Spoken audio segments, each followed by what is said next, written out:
हाय, hello, नमस्कार. मी मुक्ता तुमचे माझ्या चॅनलवर स्वागत करते.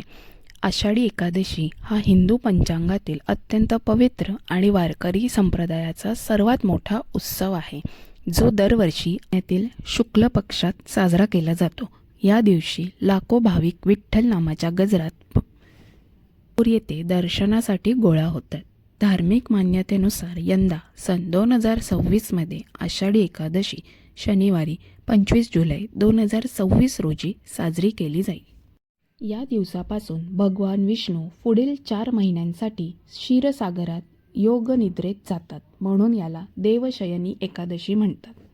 या एकादशीपासून हिंदू धर्मात पवित्र मानल्या जाणाऱ्या चातुर्मासात सुरुवात होते. वर्षातील 24 एकादशांमध्ये या तिथीला सर्वोच्च स्थान असून तिला महाएकादशी किंवा शयनी एकादशी असे म्हणतात. आषाढी एकादशीचे सर्वात मोठे वैशिष्ट्य म्हणजे पंढरीची वारी होय. संत ज्ञानेश्वर महाराज आणि संत तुकाराम महाराज यांच्या पालख्यांसह अनेक संतांच्या पालख्या पायी प्रवास करत पंढरपुरात दाखल होतात. संपूर्ण महाराष्ट्र विठ्ठलमय होतो आणि ज्ञानोबा तुकाराम या गजराने अवघी पंढरी दुमदुमून जाते. या दिवशी संपूर्ण महाराष्ट्रात घरोघरी कडक उपास पाळला जातो. केवळ उपासाचे पदार्थ खाण्यापेक्षा या दिवशी नामस्मरण, भजन, कीर्तन आणि विठ्ठलाचे ध्यान करायला शास्त्रात महत्त्व आहे. घराघरांमध्ये विठ्ठल रखुमाईच्या मूर्तीची किंवा फोटोची विशेष पूजा, अभिषेक आणि आरती केली जाते.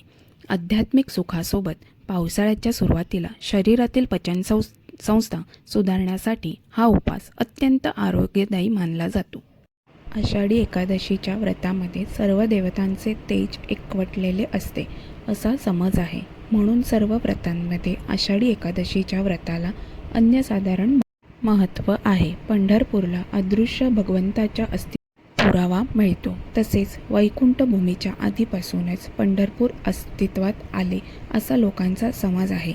म्हणून पृथ्वीवरील सर्वात पुरातन अशा तीर्थक्षेत्रांचा पंढरपूर असा उल्लेख केला गेला आहे.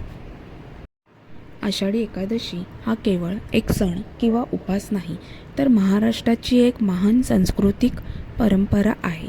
ही परंपरा आपल्याला आपल्या संस्कृतीशी जोडून ठेवते.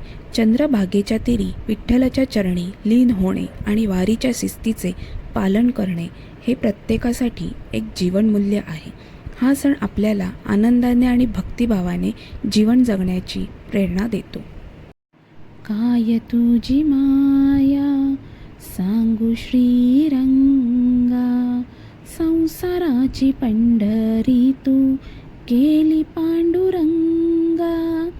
डोळ्यातून वाहे माय चंद्रभागा, अमृताची गोडी आज